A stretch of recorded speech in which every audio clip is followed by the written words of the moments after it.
এতগুলা খাবা না, বেশি খাইলে বুদ্ধি কমিয়ে দেবে। ও আব্বা, আমার বুদ্ধি লাগবে না, আমি খাওন সালাম দিতে পারবো না আব্বা। বুদ্ধি দিয়ে কি করবো আব্বা? পারবো না কিছুতে তোমাকে ছাড়তে, বাঁচতে চাই তোমার হাতে রেখে হাতে, বরবাদ হয়ে তোমার প্রেমেতে। এই যে জামাই বেড়ারা আমাগো কথায় কথায় কয়, থাকলে থাকো না থাকলে যাও গা। যাইতাম গা, চললেই যাইতাম। যাই না তো, খালি মনটা নরম, একটু দয়া বেশি। আমি দেখে এই সংসারটা করতাছি, অন্য কেউ হইলে জীবনও থাকতো না, চললেই যাইতো। আর আমি যাওয়ার পর তো আর একজন আইবো, সেই জন কি আর আমার মতো ধৈর্য ধইরা সংসার করব? পেটার ঘাড় মটকাইয়া খাইবো। যতই হোক আমার স্বামী, অন্য কেউ ঘাড় মটকাইবো, জিনিসটা খারাপ দেখা যায় না আমি বাচ্চা থাকতে? এই কারণেই আমি যাই না, নাইলে কবে চলে যেতাম। জ্যোতিষী গো জ্যোতিষী, হাত কই না কো দেখি, মনি মনি যারে চাই তারে পামুকি, আমি মনি মনি যারে চাই তারে পামুকি। সোয়াশের চাল क्या है ये, क्यों है ये, क्या खबर हम मगर जो भी है बड़ा अच्छा लगता है।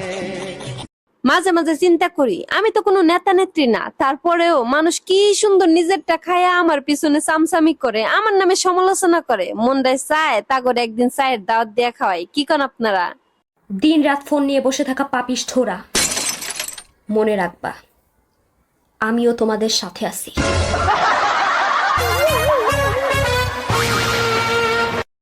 আগে আমি অনেক গরিব ছিলাম, তারপর ঘুম থেকে দেরি করে ওঠা শুরু করলাম। আলহামদুলিল্লাহ, এখন সবাই আমাকে জমিদার বলে ডাকে। চুলের জট খুলতে না পেরে জট সহ চুল ছিঁড়ে ফেলছি, আর আমাকে আসছে ধৈর্য শিখাইতে।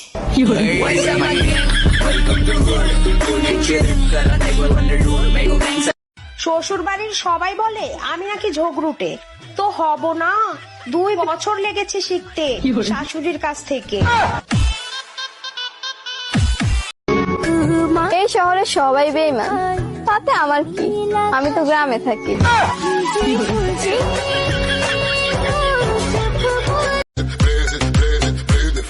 আগে আমি অনেক গরিব আছিলাম, কিন্তু আলহামদুলিল্লাহ। কি ভাবতাছেন কমু বড় লোক হয়ে গেছি?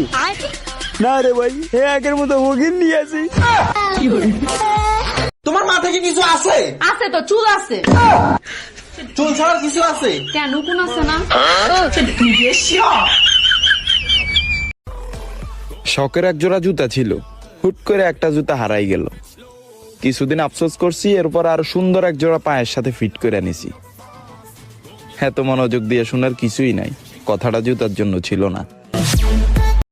চুপ করে থাকিস না, তুই কথা বন্ধ করে দিলে আমার তুমি বন্ধ হয়ে যাবো। ওই তুই কি চাস আমারে ক?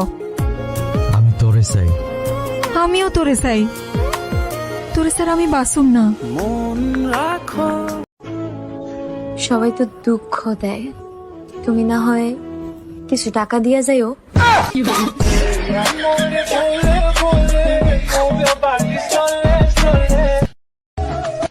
বলি এত সহজ লয় জ্ঞান অর্জন করা, তার জন্য বিয়া করতে হয়। বিয়া আমার মতো তোর যেন আপন হয় রে পর, বুঝবি তখন পর হওয়া যে কত কষ্ট কর। আমার মতো তোর যেন। গুরুত্ব দেওয়াকে যারা আমার দুর্বলতা ভাবে, তাদের আসলে জানা নেই ছেড়ে আসার ব্যাপারে আমি ঠিক কতটা দক্ষ। আমি মানুষকে প্রচুর ভালোবাসি, সম্মান করি, সুযোগও দেই, কিন্তু বিপরীতে যখন শুধু শূন্যতাই পাই, আমিও তখন সেই মানুষদের মুক্ত করে দেই আমার ভালোবাসা আর মায়া থেকে। শুনেছি কোটি কোটি টাকা নিয়েও নাকি মানুষ সুখী না। এক্স্যাক্টলি, আমার ওই দুঃখটাই চাই। যদি মন ভাঙা আর মসজিদ ভাঙা সমান হয়, তবে আখেরাতে বিচার হবে ক্ষমা নয়।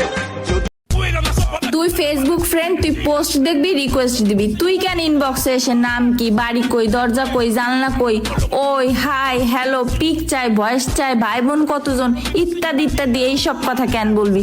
আমি কি এখানে ইন্টারভিউ দিতে আসছি নাকি? বেড়া মানুষ। আমার সন্তান যেমনই হোক, ডাকবে আমায় মা, ডাকতে আমায় পরের সন্তান কখনোই আসবে না। যাদের কাছে আমার সন্তান হবে অপ্রিয়, তাদের মূল্য নাই আমার কাছে, তা জেনে নিও। বাবার বাড়ি, শ্বশুর বাড়ি এসব বুঝি না, সন্তানের বেলা অবহেলায় কাউকে ছাড়বো না।